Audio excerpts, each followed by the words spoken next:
Pozdravljeni v četrtkovih minutah za kulturo, kjer gostimo filmskega kritika z vikenda Igorja Harba in govorila bova o čem drugem kot o Oskarjih.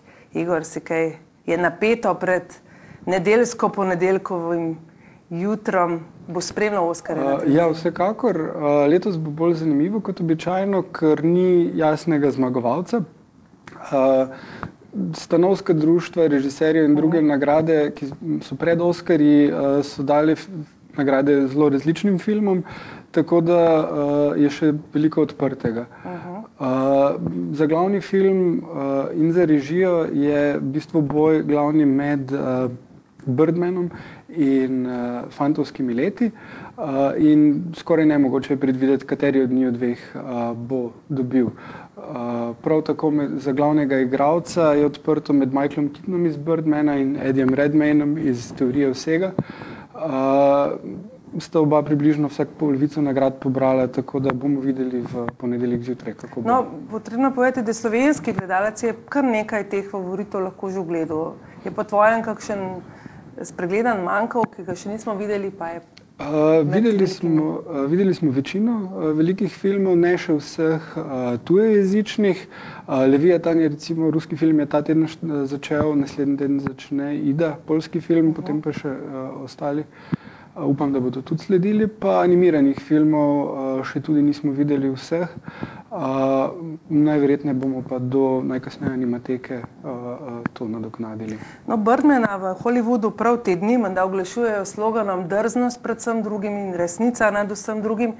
Se ti zdi, da člani Ameriške akademije tudi tako nekako glasujejo ali so zraven lobiranja druge računice, kateri film izbrati? Vsekakor so katero? Lobiranja, veliko je oglaševanja, to vpliva na ljudi. Včasih so bile nagrade, mislim, ne vem, recimo za glasbo so recimo pošiljali članom akademije iPode za tisto pesmijo in podobna darila, ampak to je zdaj prepovedano vse. In načeloma pa se odločajo precej konzervativno, gledajo to, kaj so se drugi na drugih nagradah že odločili in presodijo na osnovi tega. Redko kdaj se odločijo biti aktivistični, recimo temu, z svojimi glasovi. Lani smo recimo videli tudi primer, ko je film Gravitacija, ki je bil tehnično izjemno dovršen, pobral polovico nagrad, drugo polovico pa tematsko zelo pomemben in zelo dobro narejen, 12 let suženj. In so se potem prav si videlo dosti preračunano odločitev, nagrada za fotografijo in režijo Gravitaciji, za najboljši film pa 12 let suženj. Bi si upal ti napovedati glavne Oskarje?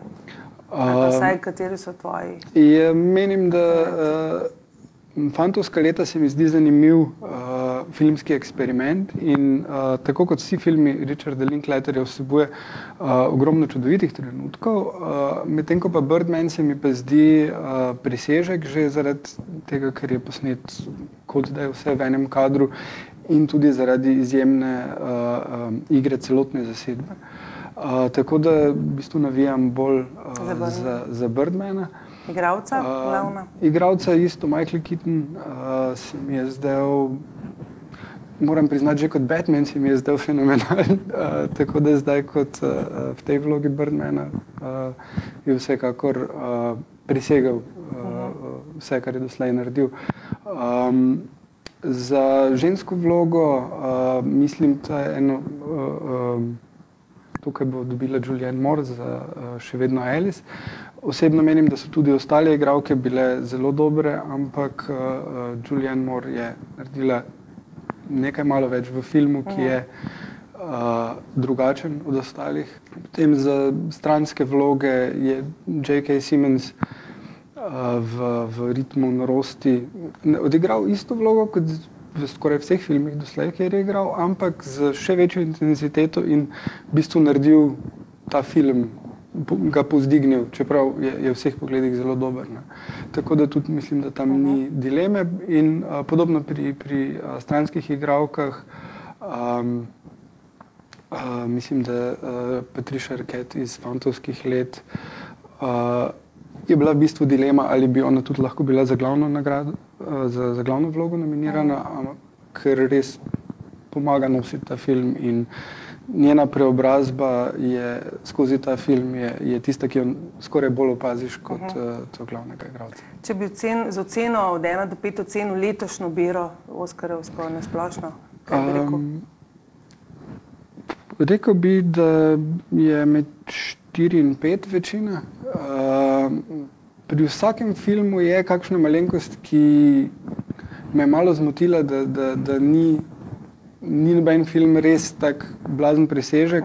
Razen Birdman in Fantovska leta sta zelo, zelo dobra filma. No. Ampak pri vsakem bi lahko našel nekaj, kar bi me Igor Hart, ponedeljek te bomo prijeli za besedo. Hvala, ker si se vsi tukaj. Ja.